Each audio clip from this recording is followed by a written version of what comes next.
Hello everyone, welcome back to my YouTube channel. ನಾನು last ವ್ಲಾಗಲ್ಲಿ ಹೇಳಿದ ಹಾಗೆಯೇ ನನ್ನ ಎಕ್ಸಾಮ್ ಪ್ರಿಪರೇಷನ್ಸ್ ಹೇಗಿತ್ತು, ಹಾಗೆ ರಿಸಲ್ಟ್ ಯಾವಾಗ ಬಂತು ಅಂತ ಹೇಳ್ತೇನೆ ಅಂತ ಹೇಳಿದ್ದೆ ನೆಕ್ಸ್ಟ್ ವ್ಲಾಗಲ್ಲಿ. ಸೊ ಅದಕ್ಕೋಸ್ಕರ ಈ ವ್ಲಾಗ್ ಮಾಡ್ತಾ ಇರುವಂಥದ್ದು. ಎಕ್ಸಾಮ್ ಪ್ರಿಪರೇಷನ್ಸ್ ಹೇಗೆ ಅಂತ ಹೇಳಿದರೆ ತುಂಬ ಚೆನ್ನಾಗಾಯಿತು. ನಾವು ಕ್ವಶನ್ಸ್ ಪೇಪರ್ ಎಲ್ಲ ಕಲೆಕ್ಟ್ ಮಾಡಿಕೊಂಡು ಅದಕ್ಕೆ ಆನ್ಸರ್ ಬರ್ಕೊಂಡು, ಮತ್ತು ಸಂಡೇ ಎಲ್ಲ ಕ್ಲಾಸ್ ಇತ್ತಾಯ್ತು ನಮಗೆ. ಸಂಡೇ ಕ್ಲಾಸಲ್ಲಿ ನಮ್ಮ ಸರ್ ಅದೇ ಆನ್ಸರ್ ಎಲ್ಲ ಹೇಳಿ ಎಲ್ಲ ಬರೆಸಿ ಎಲ್ಲ ಮಾಡಿದರು. ತುಂಬ ಚೆನ್ನಾಗಿತ್ತು ಎಕ್ಸಾಮ್ ಪ್ರಿಪರೇಷನ್. ಮತ್ತು ರಜೆ ಕೂಡ ಕೊಟ್ಟಿದ್ದರು ಓದಲಿಕ್ಕೆ ಅಂತೇಳಿ. ಆ ರಜೆಯಲ್ಲಿ ಓದಿದ್ದೇನೆ ಆಯಿತಾ. ಓದೋದೇ ಇರಲಿಲ್ಲ, ಓದಿದ್ದೇನೆ. ಬಟ್ ಆದರೂ ಎಷ್ಟು ಓದಿದರೂ ಸಾಕಾಗ್ತಿರ್ಲಿಲ್ಲ. ಟೈಮ್ ಇನ್ನೂ ಬೇಕು ಆ ಥರ ಅನಿಸ್ತಾ ಇತ್ತು. ಎಷ್ಟು ಓದಿದ್ರು ಮುಗೀತು ಅಂತಲೇ ಇರಲಿಲ್ಲ. ಎಕ್ಸಾಮು ಡೇಟ್ ಫಿಕ್ಸ್ ಆದದ್ದೊಂದು ಗೊತ್ತು ನನಗೆ. ಎದೆ dub dub dub dub dub dub ಆಗಲಿಕ್ಕೆ ಸ್ಟಾರ್ಟ್ ಆಗಿದೆ ಆಯಿತಾ. ಅಷ್ಟು ಭಯ ಆಗ್ತಿತ್ತು. ಹೇಗೂ ಏನು third year, first year second year pass ಆಯ್ತು, ಥರ್ಡ್ ಇಯರ್ ಹೇಗೆ ಪಾಸ್ ಆಗ್ತದೆ ಏನು ಅಂತ ತುಂಬ ಭಯ ಇತ್ತು. ಪ್ರಾಕ್ಟಿಕಲ್ ಬೇರೆ ಇದೆ ನಮಗೆ. ನಾನು ಇಮ್ಯಾಜಿನ್ ಟೆಕ್ನಾಲಜಿ ಆಯಿತಾ, DMIT. ನಮಗೆ ಫಸ್ಟ್ ಇಯರಲ್ಲಿ ಯಾರಿಗೂ ಇರೋದಿಲ್ಲ ಪ್ರಾಕ್ಟಿಕಲ್, ಥಿಯರಿ ಎಕ್ಸಾಮ್ ಮಾತ್ರ ಇರ್ತದೆ. ಹಾಗೆ ಸೆಕೆಂಡ್ ಇಯರಲ್ಲಿ ಲ್ಯಾಬ್ನವರಿಗೆ ಪ್ರಾಕ್ಟಿಕಲ್ ವಿತ್ ಥಿಯರಿ ಎಕ್ಸಾಮ್ ಇರ್ತದೆ. ನಮಗೆ ಇರೋದಿಲ್ಲ. ನಮಗೆ ಅವಾಗ ಎಷ್ಟು 250 ಮಾರ್ಕಿಗೆ ಎಕ್ಸಾಮ್ ಇರುವಂಥದ್ದು ನಮಗೆ IT ಅವರಿಗೆ. ಹಾಗೆ ಥರ್ಡ್ ಇಯರಲ್ಲಿ ನಮಗೆ ಪ್ರಾಕ್ಟಿಕಲ್ ಇರ್ತದೆ ಆಯಿತಾ, ಪ್ರಾಕ್ಟಿಕಲ್ ಮತ್ತು ಥಿಯರಿ ಎಕ್ಸಾಮ್. ಸೊ ಹಾಗೆ ತುಂಬ ಭಯ ಆಗಿತ್ತು, ಹೇಗೋ ಏನು ಅಂತ. ಅದು ನಮಗೆ ಎಕ್ಸಾಮ್ ಬೇರೆ ಸುಳ್ಯದಲ್ಲಿ ಇತ್ತು, KVGಯಲ್ಲಿ. ಆ್ಯಕ್ಚುಲಿ ಏನು ಮಾಡಿದೆ ಅಂದರೆ, ನಾನು KVGಗೆ ಡೈಲಿ ಅಪ್ ಆ್ಯಂಡ್ ಡೌನ್ ಆಯಿತಾ. 4 ಡೇಸ್ ಅಲ್ಲ, ನನಗೆ 3 ಡೇಸ್ ಇದ್ದದ್ದು. 3 ಡೇಸ್ ಕೂಡ ಅಪ್ ಆ್ಯಂಡ್ ಡೌನ್ ಮಾಡಿದ್ದು.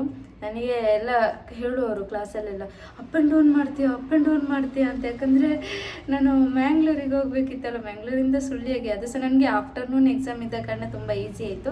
ನಾನು ಮತ್ತು ನನ್ನ ಜೂನಿಯರು, ಅವಳು ಫಸ್ಟ್ ಇಯರ್ ಇದ್ದು, ಇಬ್ಬರು ಸೇರಿ ಅಪ್ ಆ್ಯಂಡ್ ಡೌನ್ ಮಾಡಿದ್ದು.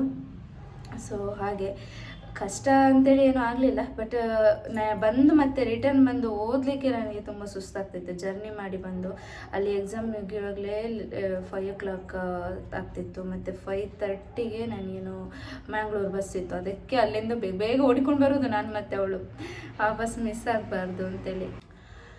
ಹಾಗೆ ಮತ್ತೆ ಅಲ್ಲಿಂದ ಬಂದು ಬಸ್ಸಲ್ಲಿ ಓದ್ತಾ ಇದ್ವಿ. ಹೋಗುವಾಗಲೇ ಇಬ್ಬರು ಕೂಡ ಓದ್ತಾ ಇದ್ವಿ. ಬಟ್ ಅದು ನೈಟ್ ಆಗುವಾಗ ಕಾಣೋದಿಲ್ಲಲ್ಲ ಓದಲಿಕ್ಕೆ.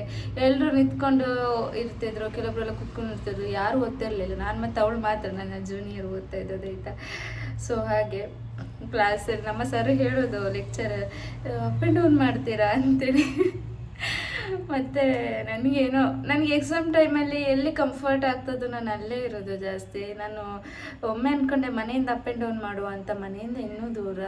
ಇದಾದರೆ ಮ್ಯಾಂಗ್ಳೂರಿಂದ ಆದರೆ ಒಂದೇ ಬಸ್ ಸಿಗ್ತದೆ ನನಗೆ, ಡೈರೆಕ್ಟು ಸುಳ್ಯ ಮೈಸೂರು ಬಸ್ ಆಗ್ತಿದ್ರೆ. ಸೊ ಹಾಗೆ ಅದೊಂದು 3 ಇಯರ್ಸ್ ಎಕ್ಸಾಮಿಗೂ ಕೂಡ ನಾನು ಅಪ್ ಆ್ಯಂಡ್ ಡೌನೇ ಮಾಡಿದ್ದೆ ಆಯಿತಾ. ಫಸ್ಟ್ ಇಯರಲ್ಲಿ 4 ಸಬ್ಜೆಕ್ಟ್ ಇತ್ತು, ಅದಕ್ಕೂ 4 ದಿನ ಕೂಡ ಅಪ್ ಆ್ಯಂಡ್ ಡೌನೇ ಮಾಡಿದ್ದು. ಸೆಕೆಂಡ್ ಇಯರಲ್ಲಿ 4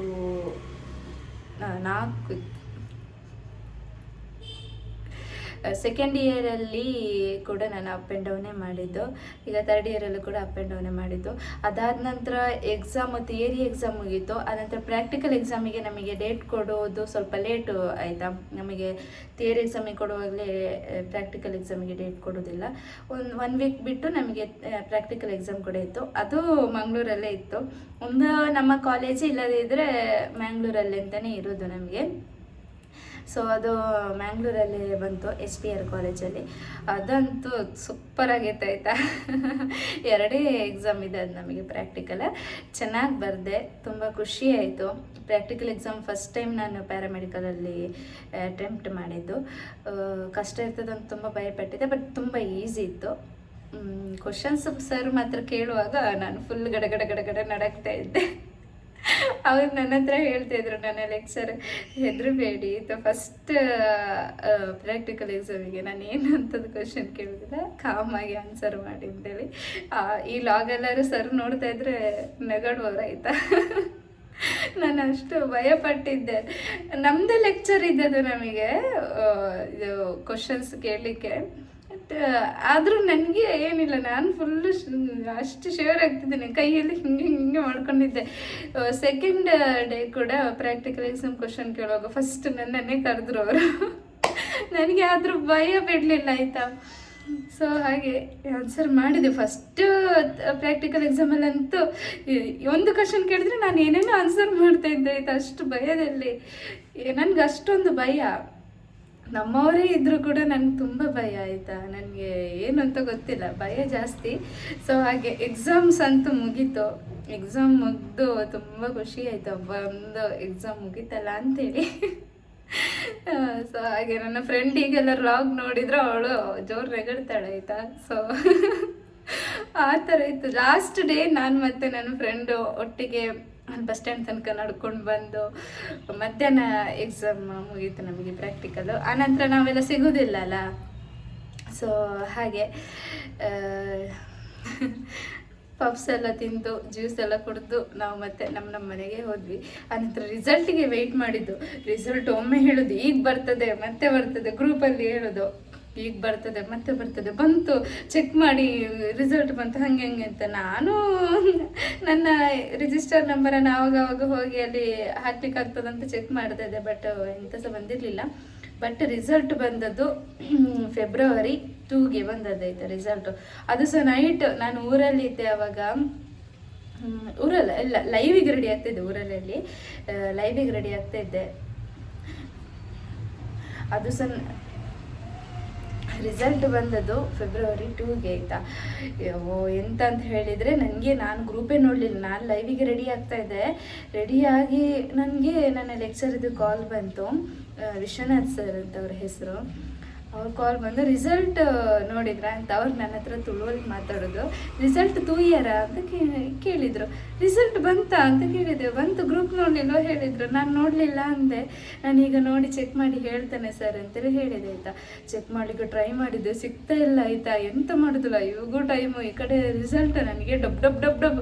ಯಾಕೆ ಅಂತ ಹೇಳಿದರೆ ನಾನು ಥಿಯರಿ ಎಕ್ಸಾಮ್ ಬಂದು ನಾನು ಒಂದೇ ಹೇಳಿದ್ದೆ ಆಯಿತಾ. ನನಗೆ ಲಾಸ್ಟ್ ಎಕ್ಸಾಮ್ ತುಂಬ ಟಫ್ ಆಯಿತು, ತುಂಬ ಟಫ್ ಇತ್ತು. ನನಗೆ ಅದರ ಮೇಲೆ ನಂಬಿಕೆ ಇಲ್ಲ ಅಂತ ನಾನು ಹಾಗೆ ಬಂದು ಹೇಳಿದ್ದೇನೆ. ಫ್ರೆಂಡ್ಸಲ್ಲೂ ಹಾಗೆ ಹೇಳಿದ್ದೇನೆ, ನನ್ನ ಮನೇಲೂ ಬಂದು ಹಾಗೆ ಹೇಳಿದ್ದೇನೆ. ನಂಗೆ ತುಂಬ ಅದು ಲಾಸ್ಟ್ ಎಕ್ಸಾಮ್ ಅಂತ ಏನೋ ತುಂಬ ಟಫ್ ಆಗ್ತಾಯಿತ್ತು ನನಗೆ. ನಾನು ಅದರಲ್ಲಿ ಪಾಸ್ ಆಗ್ತಾನೆ ಇಲ್ವಾ, ತುಂಬ ಭಯ ಆಗ್ತಾಯಿದೆ ಅಂತೇಳಿ ನನಗೆ ಅದೇ ಭಯ ಇತ್ತು. ರಿಸಲ್ಟ್ ಹೇಗೋ ಹುಡುಕಿ ಒಂದು 5 ಮಿನಿಟ್ಸ್ ಇತ್ತು ಲೈವಿಗೆ. ರಿಸಲ್ಟ್ ಮತ್ತೆ ಬಂತು ನೋಡಿ, ಪಾಸ್ ಅಂತೇಳಿ. ನಾನು ಮಾರ್ಕ್ ಎಷ್ಟು ಅಂತ ನೋಡಲಿಲ್ಲ. ನಾನು ಎಕ್ಸಾಮ್ ರಿಸಲ್ಟ್ ಮಾರ್ಕ್ ಎಷ್ಟು ಅಂತ ನೋಡಲಿಲ್ಲ. ನಾನು ಹಿಂಗೆ ಡೌನ್ ಮಾಡಿ ಪಾಸ್ ಫೈಲ್ ಅಷ್ಟೇ ನೋಡಿದ್ದೆ ಆಯಿತಾ. ಹೇಗೆ ನಾನು ಖುಷಿ ಪಟ್ಟಿದ್ದೇನೆ, ಪಾಸ್ ಅಂತಿತ್ತು. ನನಗೆ ಶಾಕ್. ನಾನು ಜೋರು ಬೊಬ್ಬೆ ಹಾಕಿದ್ದೆ ಆಯಿತಾ ಅಲ್ಲಿ ಲೈವ್ ಇದರಲ್ಲಿ ಚೇರಲ್ಲಿ ಕೂತು. ನಾನು ಪಾಸು ಗೀತಕ್ಕ ಎಲ್ಲ ಇದ್ರೆ ಆಯಿತಾ. ಗೀತಕ್ಕನ ಹತ್ರ ನಾನು ಕೊಟ್ಟು ಮೊಬೈಲ್ ಹೇಳಿದೆ, ಗೀತಕ್ಕ ನಾನು ಪಾಸ್ ಅಂತ. ಅರವಿಂದ್ ಸರ್ ಹತ್ರ ಕೂಡ ಹೇಳಿದೆ. ಅರವಿಂದ್ ಸರ್ ಹೇಳಿದ್ರು, ಅವ್ರಿಗೆ ಮೊದಲೇ ಹೇಳಿದರು, ನೀನು ಫಸ್ಟ್ ಕ್ಲಾಸಲ್ಲಿ ಪಾಸ್ ಆಗ್ತಿ ಬಿಡು ಅಂತೇಳಿ ಹೇಳಿದ್ರು ಆಯಿತಾ. ಬಟ್ ನನಗೆ ನನ್ನ ಮೇಲೆ ನಂಬಿಕೆ ಇರಲಿಲ್ಲ. ಬಟ್ ಪಾಸ್ ಆದ್ನಲ್ಲ, ತುಂಬ ಖುಷಿ ಆಯಿತು. ಲೈವಲ್ಲಿರುವಾಗಲೇ ಎಲ್ಲರದ್ದು ಮೆಸೇಜು, ರಿಸಲ್ಟ್ ನೋಡಿದ್ಯಾ. ನಾನು ಮತ್ತು ನಮ್ಮ ಲೆಕ್ಚರಿಗೆಲ್ಲ ಕಳಿಸ್ಕೊಟ್ಟೆ ನಾನು ರಿಸಲ್ಟ್ ಇದೆಲ್ಲ. ಸೊ ಹಾಗೆ ರಿಸಲ್ಟ್ ಎಲ್ಲ ಹಾಗೆ ಬಂತು. ಬಟ್ ಮತ್ತೆ ನಾನು ನಮ್ಮ ಲೆಕ್ಚರ್ಗೆ ಕಾಲ್ ಮಾಡಿದೆ. ಅವರು ರಿಟರ್ನ್ ಸರ್ ಕಾಲ್ ಮಾಡುವಾಗ ನಾನು ಲೈವಲ್ಲಿ ಇದ್ನ. ಸೊ ಹಾಗೆ ರಿಟರ್ನ್ ಮತ್ತೆ ಮಾಡಿದಾಗ ತುಂಬ ಹೊತ್ತು ಮಾತಾಡಿದರು. ತುಂಬ ಅವರು ಮತ್ತೆ ಮಾರ್ಕ್ ವಿಷಯ ಹೇಳುವಾಗ ನಾನು ಕರೆಕ್ಟಾಗಿ ಅಬ್ಸರ್ವ್ ಮಾಡಿದ್ದು, ನನಗೆ ಹೇಗೆ ಹೀಗಾಯಿತು ಅಂತ. ನನಗೆ ಪೇಪರ್ 1, ಪೇಪರ್ 2, ಪೇಪರ್ 3 ಅಂತೇಳಿ ಇರೋದು. ಅದರಲ್ಲಿ ಪೇಪರ್ 1, ಪೇಪರ್ 2 ಅಲ್ಲಿ ನನಗೆ ಪೇಪರ್ 1 ಎಕ್ಸ್ಪೆಕ್ಟೇಷನ್ ಜಾಸ್ತಿ ಇತ್ತು. ಪೇಪರ್ 2 ಇತ್ತು ಎಕ್ಸ್ಪೆಕ್ಟೇಷನ್. ಪೇಪರ್ 1 ಅಷ್ಟೇ ಇರಲಿಲ್ಲ.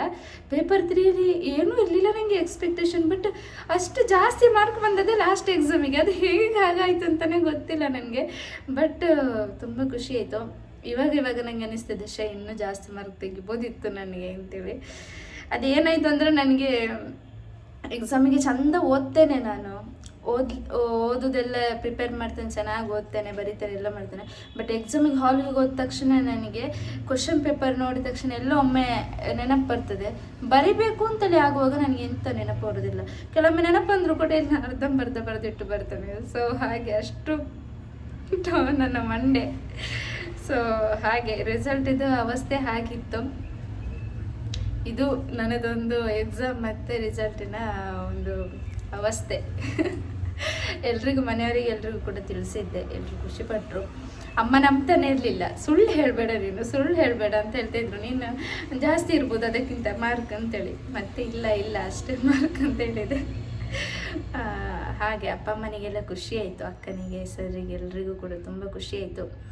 ಎಜುಕೇಷನ್ ಎಲ್ಲ ಮುಗೀತಲ್ಲ ಅಂತ. ಇನ್ನು ಇಂಟರ್ನ್ಶಿಪ್ಪು ಇದೆ 3 ಮಂತ್, ಇನ್ನು ಸ್ಟಾರ್ಟ್ ಮಾಡಬೇಕಷ್ಟೇ ಇಂಟರ್ನ್ಶಿಪ್ಪು. ಸೊ ಹಾಗೆ ಮತ್ತು ಪೋಸ್ಟಿಂಗಿದ್ದು ವಿಷಯ ಹೇಳಬೇಕು ನಿಮಗೆ. ಪೋಸ್ಟಿಂಗಿದ್ದು ಅದು ಹೇಗಾಯಿತು, ಎಲ್ಲಿ ನಾನು ಪೋಸ್ಟಿಂಗ್ ಮಾಡಿದ್ದು ಅಂತ ಕೂಡ ನಾನು ಹೇಳ್ತೇನೆ. ಅದು ಸಹ ನೆಕ್ಸ್ಟ್ ವೀಡಿಯೋದಲ್ಲಿ ಹೇಳ್ತೇನೆ.